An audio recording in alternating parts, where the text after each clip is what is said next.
Hello boys and girls, I'm Octopus and welcome to another video on my channel. Today we are playing the Yamato, one of the oldest ships added to this game, also one of the few historical tier 10 ships. It has the bigger caliber guns. Until now it has 460mm guns, 3 triple turrets, and they are capable of overmatching 32mm of armor, so most battleships can be overmatched from the front, besides Kurfürst and Kremlin, I guess. Also, you can't overmatch the lower bow of Stalingrad and Moscow. But the bread and butter of this ship are the AP, of course. It has very wide range, and the accuracy with the legendary module is okayish, or okayish to good, let's say. It has not the best AA in the game and has a very weak citadel if you expose your boat side. So you tend to play the Yamato bow in for a fair bit of the match usually. Speaking of the match, we are going towards B, even if we are pretty much alone. There's only a Henry IV with us. But yeah, one thing I have to mention is that you can see all my team basically is going towards D, and this is something you see fairly often, teams going all on one side of the map, and this is wrong because you end up being flanked in the mid game, and this is something very dangerous that can end matches very quickly. So instead of lemming training towards D, we are holding this flank, and we are at least trying to delay the enemy from pushing and surrounding our friendlies in what is F8, F9 square. Oh yeah, of course guys, since I opened the channel not very much time ago, if you like the video, leave a thumbs up, leave a comment down below if you have any suggestion or any particular request. Share the video, share the channel with your friends, subscribe, hit the bell button, everything, you know. Every kind of support is very much appreciated as always. Here the replay is lagging a bit because this is actually a replay. This is a match I played on my old potato PC, so for some reason I was alt-tabbing, I think, so yeah, sorry about that. So here we are facing basically three ships, a Mogami, and Henry IV, and the Lion that is behind that island.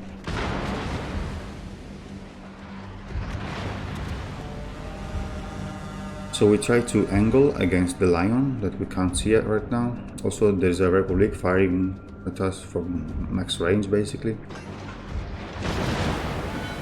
And we try to take care of the Henry IV at first, because he's the strongest HE spammer on this flank right now. So getting rid of him would be very nice.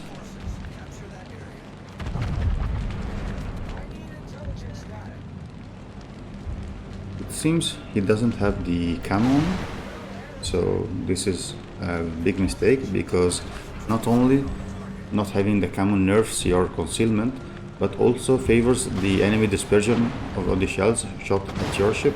So always run the camo on your ships, even if you don't want to have any particular benefit in free XP, commander XP or credits.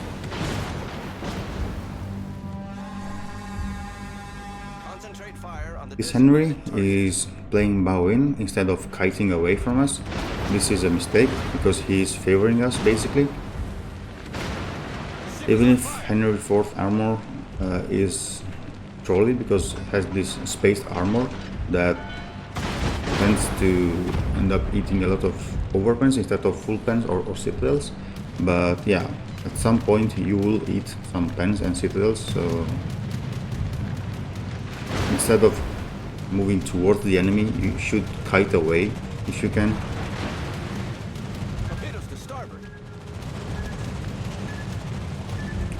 Get also some carriers focus on us, but it's a tier 8 carrier fortunately, so not the end of the world. Yeah, and this is the frontal citadel scored on the Henry, so don't be that guy, so always kite away. Don't go straight towards the enemy when you play a flanking cruiser like Henry, Zhao, Hindenburg, things like this.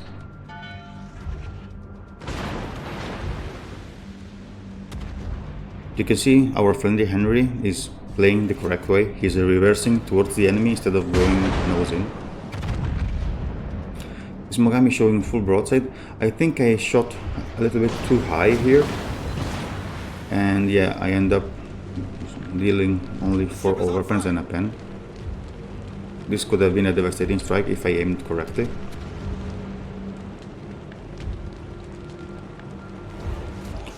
This Mogami is also going towards us instead of kiting away from us. This is another mistake. This time I aimed a little bit lower. This is a Citadel and Henry finishes off the kill. So we are left with the Lion that we can overmatch from the front. So it shouldn't be a very big issue. So yeah, what I'm doing here is a misplay, so don't do what I'm doing. Here I'm gambling. Gambling about the fact that he will shoot a cheat at me, but instead he's shooting AP. We are lucky that he didn't shoot at our frontal citadel, because right now we are exposing our weak broadside. So don't do what I'm doing here, and always protect your broadside basically. Now we are angling. We aim at his nose to citadel him, but we are not that lucky. 5 pens for 12k damage only. But yeah, we are having some support from the Henry, from the Cleveland. Also some carrier harassment. So this line is going down. There we go. So at this point, we eliminated 3 ships on this flank without losing any. So instead of fighting away from this flank, we provided a very good advantage for our team. So now we can push a little bit to the center of the map to keep the pressure up on this Izuma, and maybe providing some fire support for the sea cap.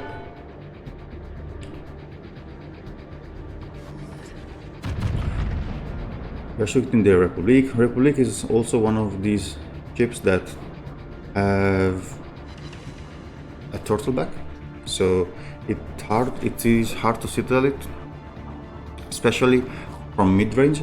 If you're very far away, somehow with some plunging fire you can citadel it, but and also from very close range, if you aim below the frontal turret, you can score some citadels if you have enough penetration. But at those ranges is basically impossible to citadel a Republic, or very unlikely to happen at least.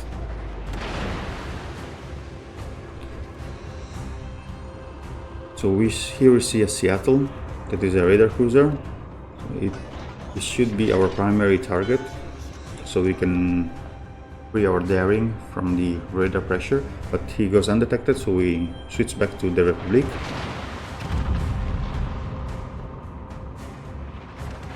Here we are not pushing, we are stopping, and we are starting reversing, because we don't want to get in a crossfire between the Izumo and the Missouri and possibly the Republic that went down. Here is the Seattle, is spotted again. A good hit. He's showing us full broadside. And if you aim low enough, you can citadel light cruisers, American light cruisers like Seattle and Worcester, that are usually hard to citadel because they have a very low in the water citadel. Now we are left with this Izuma. I'm not sure what he's trying to do. He's showing us complete full flat broadside at close range. We aim at the waterline, almost a little bit forward, and you see all our shells went in the water besides one that scored a citadel. This is current, let's say, bug, or I don't know, a problem that we are facing recently. Most of the shells are ending up lower than where you have aimed. Like in this case, I aimed over the waterline and only 2 shells hit the Izuma from 3 kilometers. This is a bit ridiculous in my opinion, but yeah, Wargaming stated that there are no problems in this way. I'm not sure about that. Anyway, this is Izuma. I'm not entirely sure what was his plan, but this is not how you play in Izuma. Finally, we score a double citadel and we kill him. At this point, we have 216k damage. We have 4 kills, and of course, we are trying to go for our Kraken.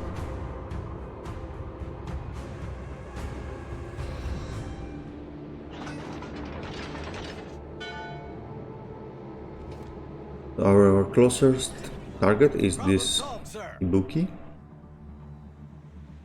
I'm trying to see if I can take a shot at the carrier, but no. This Ibuki is our best target right now, so we shoot at him. I could have capped, but at this point the game is completely won, so I don't really care about capping. To be honest, I was aiming for the Kraken.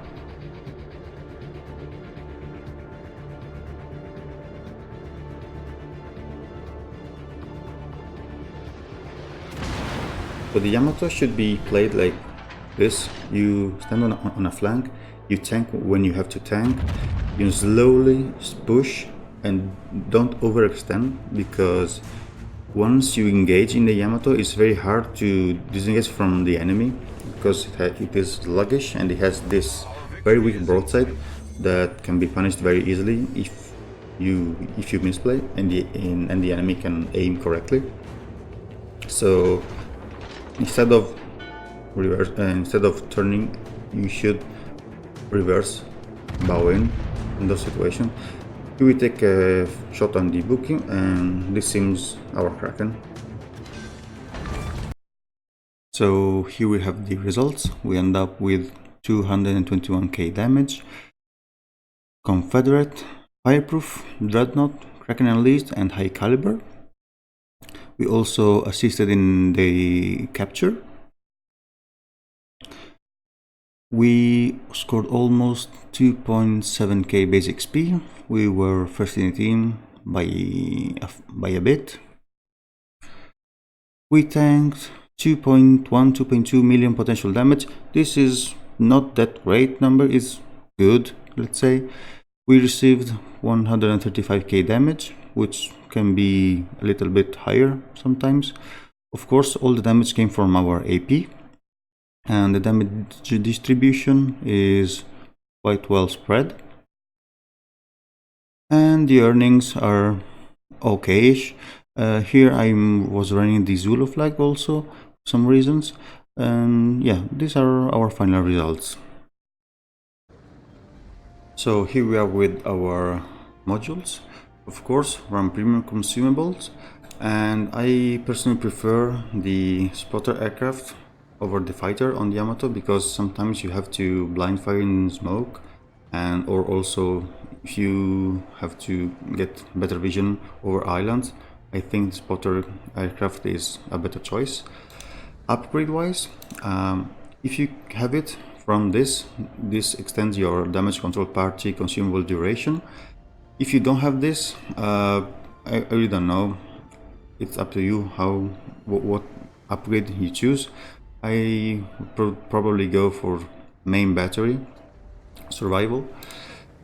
More tankiness, more accuracy. The bread and butter of the Yamato are guns, so You could run also some AA boost, but this is much more valuable. Additional tankiness, concealment, and finally the legendary upgrade that buffs your dispersion at cost of some main battery traverse speed, but this is very good. If you don't have this, you should run main battery modification 3 for better reload, of course. Please don't go this.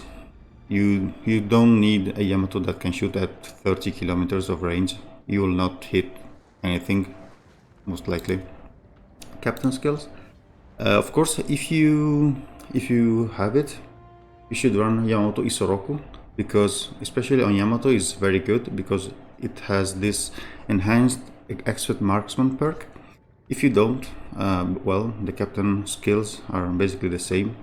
Priority target, adrenaline rush, superintendent, concealment, fire prevention, iron basics of survivability, and expert marksman.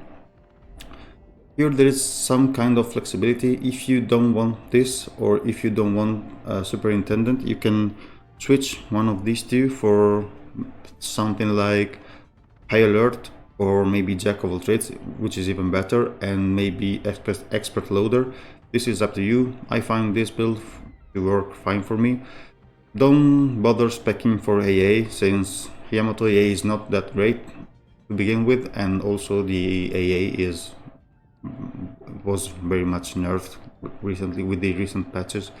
So yeah, of course Yamato Isoroku has also some special talents. This is when you score a Kraken Unleashed, it restores some of your HP, and well, you didn't happen to see that because we scored our Kraken at the end of the game. And also, if you score a First Blood, you will have an additional consumable. So these talents are very much useful. And yeah, this was my commentary, guys. As always, leave a thumbs up, leave a like, leave a comment down below if you want. Share the video, share the channel, subscribe, and I will see you next time.